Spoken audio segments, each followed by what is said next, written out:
Hi friends, మీరు చూస్తున్నారు అయితే జాబ్ చేసి యూట్యూబ్ ఛానల్. సో రోజులాగే ఒక సరికొత్త టాపిక్తో వచ్చేసాము.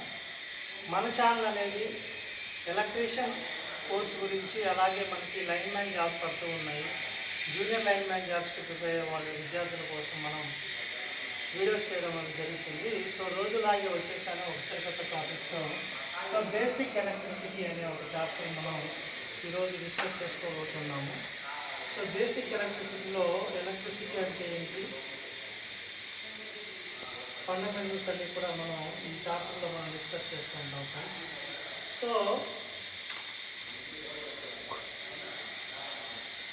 బేసిక్ ఎలక్ట్రిసిటీ మనం స్టార్ట్ చేద్దాము.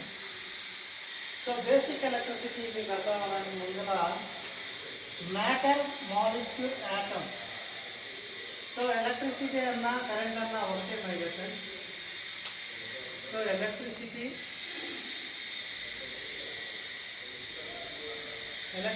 అన్నా కరెంట్ అన్నా విద్యుత్ అన్నా. సో ఎలక్ట్రిసిటీ అన్నా కరెంట్ అన్నా విద్యుత్ అన్నా అంతా ఒకటి. డెఫినేషన్ ఏంటి అంటే ఎలక్ట్రాన్ల ప్రవాహాన్ని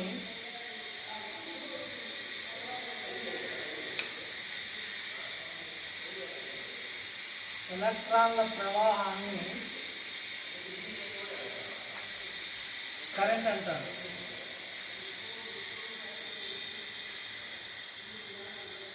సో ఇది తెలుగులో మంచిది.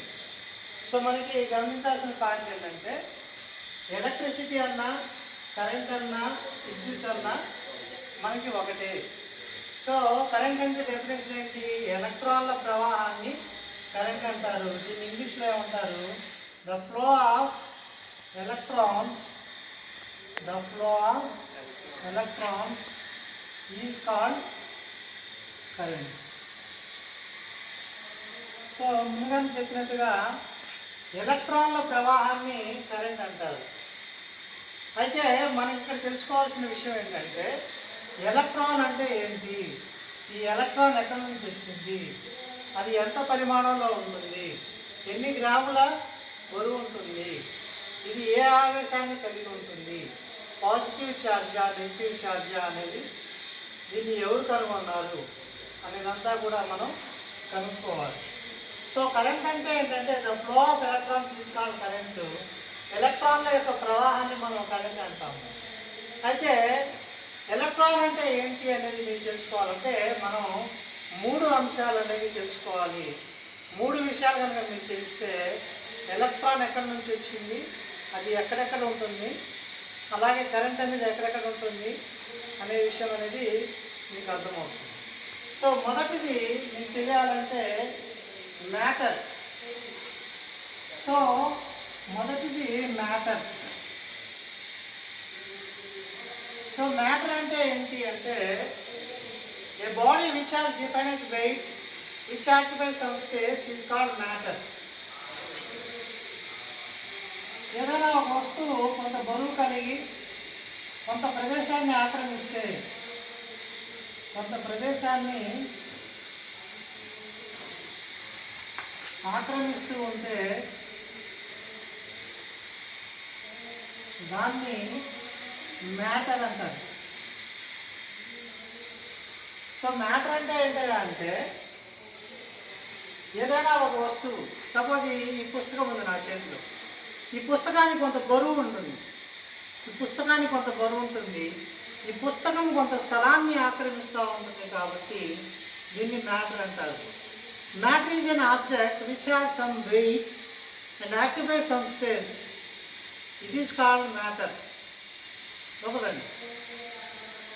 సో మ్యాటర్ అంటే ఏంటంటే సపోజ్ ఈ డస్టర్ తీసుకున్నట్టయితే ఈ డస్ట్కి కొంత బరువు అనేది ఉంటుంది, కొంత స్థలాన్ని ఆక్రమిస్తుంది కాబట్టి ఇది ఒక మ్యాటర్ అవుతుంది. అలాగే ఈ కళ్ళజోడు ఉంది, ఈ కళ్ళజోడు కొంత బరువుని కలిగి ఉంది, అలాగే కొంత స్థలాన్ని ఆక్రమిస్తూ ఉంది కాబట్టి ఇది కూడా మనకి మ్యాటరే.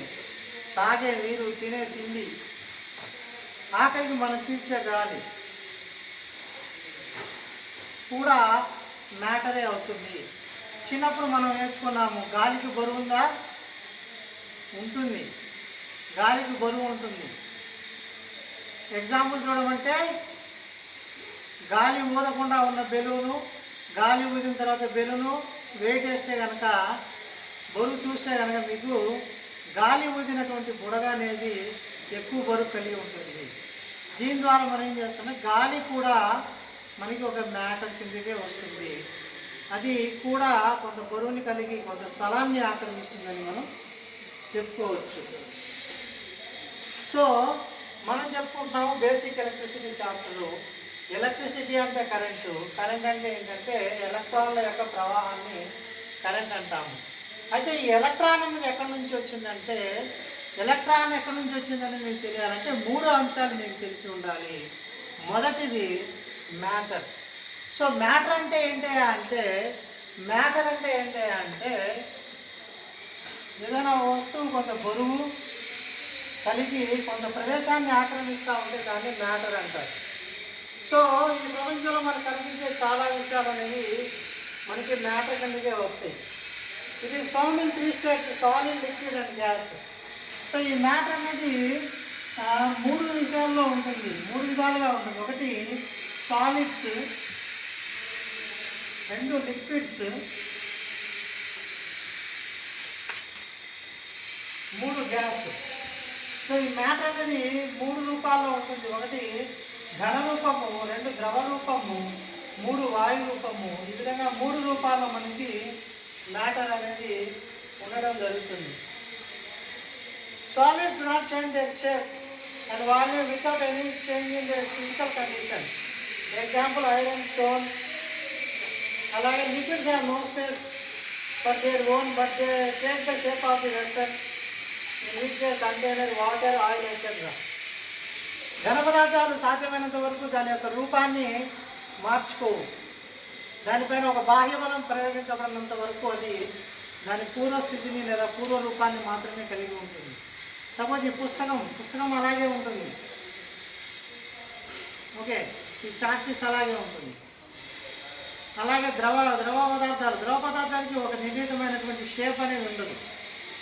మనం ఏ పాత్రలో పోస్తే ఆ పాత్ర షేప్ని అది సంతరించుకుంటుంది. ఓకే, సో వాయువుకి ఒక ఆకారము అనేది ఏమీ ఉండదు, అది మన చుట్టూతో ఆక్రమించబడి ఉంటుంది. Molecule. Matter can be divided into tiny particles.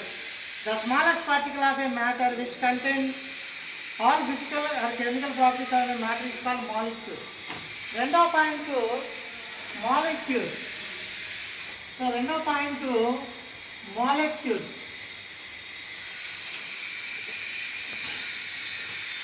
మ్యాటర్ని చిన్న ముక్కలుగా చేస్తే, చిన్న ముక్కలుగా చేస్తే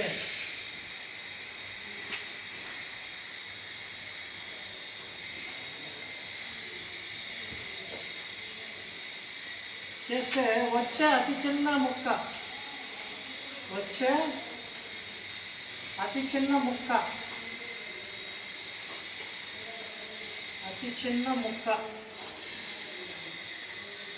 సో ఒక మ్యాటర్ని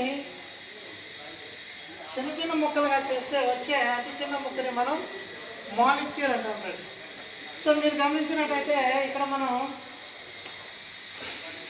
ఇది ఒక మ్యాటర్ అనుకుంటే, ఈ మ్యాటర్ని చిన్న ముక్కలుగా మనం తెంపేస్తే, చిన్న ముక్కలుగా మనం కనుక విభజిస్తే వచ్చేటువంటి అతి చిన్న ముక్కని క్యాప్చర్ కావాలి. వచ్చేటువంటి అతి చిన్న ముక్కని మాలిక్యూల్ అంటారు. ఉదాహరణకి మీకు ఇంకా స్పష్టంగా అర్థం కావాలంటే మై డియర్ ఫ్రెండ్స్, ఇది ఒక మ్యాటర్ అంటే ఏం చెప్పాను, ఏదైనా ఒక వస్తువు కొంత స్థలాన్ని ఆక్రమిస్తూ కొంత భారాన్ని కలిగి ఉంటే దాన్ని మ్యాటర్ అంటారు. మరి మాలిక్యూల్ అంటే ఏంటయ్యా అంటే, ఈ మ్యాటర్ని చిన్న ముక్కలుగా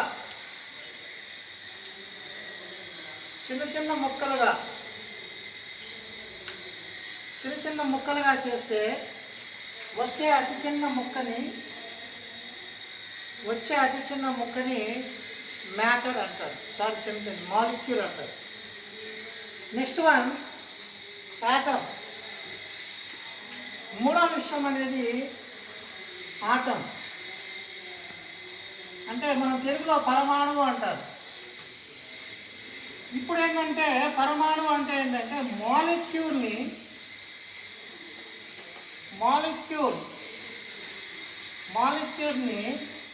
చిన్న చిన్న ముక్కలుగా చేస్తే వచ్చే అతి చిన్న ముక్కని మనం ఆటం అంటాం. సపోజ్ ఇది ఒక మాలిక్యూల్ అనుకుంటే దీన్ని అతి చిన్న ముక్కలుగా చేస్తే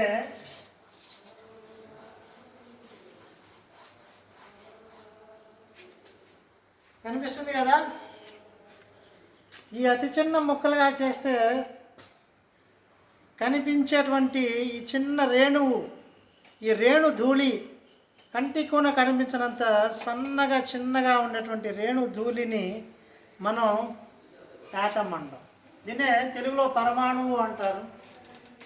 సో ఈ పరమాణువు చుట్టూ బోర్స్, కేంద్ర నియమం అనేది 10వ తరగతిలో మనం నేర్చుకొని ఉంటాము. సో మనకి ఒక అణువులో కేంద్రం ఉంటుంది. కేంద్రంలో ప్రోటాన్లు, న్యూట్రాన్లు ఉంటాయి. ఈ కేంద్రం చుట్టూతా ఎలిప్టికల్ ఆర్డర్లో మనకి ఎలక్ట్రాన్స్ ఉంటాయి. సో కేంద్రకం చుట్టూతా ఎలక్ట్రాన్స్ అనేవి ఉంటాయి. సో ఒక ఆటంలో మనకి కేంద్రం ఉంటుంది, కేంద్రం చుట్టూతా ఎలక్ట్రాన్స్ అనేవి తిరుగుతూ ఉంటాయి. అంటే మనకు ఆటం అనేది కంటికి కనిపించదు, ఇక ఎలక్ట్రాన్ అనేది మన కంటికి కనిపించినంత సన్నగా మనకి ఎలక్ట్రాన్ అనేది ఉంటుంది. సో ఈ ఎలక్ట్రాన్ అనేది కేంద్రకం చుట్టూతా తిరుగుతుంటుంది. పరమాణువు లోపల కేంద్రకం చుట్టూతా ఎలక్ట్రాన్స్ అనేవి తిరుగుతూ ఉంటాయి. ఇవి ఒక కక్షలో ఇంకో కక్షకి ఇలా ట్రావెల్ అవుతూ ఉంటాయి. సో ఇలా ట్రావెల్ అయినప్పుడు దాన్నే ఎలక్ట్రాన్ యొక్క ప్రవాహం అంటారు, దాన్నే మనం కరెంట్ అంటాము. సో ఇది బేసిక్గా కరెంట్ యొక్క నిర్వచనము. ఈ ఎలక్ట్రాన్స్ అనేవి మన సృష్టిలో ప్రతి చోట ఉంటాయి. ఈ బండలో ఉంటాయి, ఈ పుస్తకంలో ఉంటాయి, ఈ చొక్కాలో ఉంటాయి, నా జుట్టులో ఉంటాయి, ఈ గాలిలో ఉంటాయి. ప్రతి చోట కూడా మనకి ఎలక్ట్రాన్స్ అనేవి ఉంటాయి. కాబట్టి ప్రతి చోట కూడా కరెంట్ అనేది పాస్ చేయడానికి ఆస్కారం ఉంటుంది అని మనం అర్థం చేసుకోవాల్సి ఉంటుంది. సో మీరు చూస్తున్నారు ఐటెక్ జాబ్ చేసి యూట్యూబ్ ఛానల్ ఫ్రెండ్స్. ఇలాంటి మరెన్నో వీడియోస్ మీకు మేము అందించడానికి ఖచ్చితంగా నేను నా స్టూడెంట్స్ కృషి చేస్తూ ఉంటాము. దయచేసి సబ్స్క్రైబ్ చేయండి. మన ఛానల్ అనేది లైన్ మ్యాన్ జాబ్ చేసే వాళ్ళ కోసం, అలాగే ఐటీఐలో ఎలక్ట్రీషియన్ కోర్స్ చేసే వాళ్ళ కోసం రూపొందించబడింది. This is Gopinayak.